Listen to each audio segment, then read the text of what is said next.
Okay, so let's get going on our brake light switch. It's going to be right up on this. Just follow it up. You can see it right up here. I'm going to climb under. Okay, you've got a little push tab here.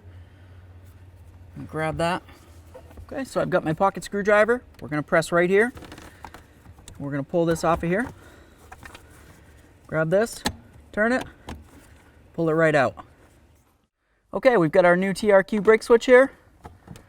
Line it up with the holes, give it a little twist, locks right in. Grab your connector, connect it in. Beautiful.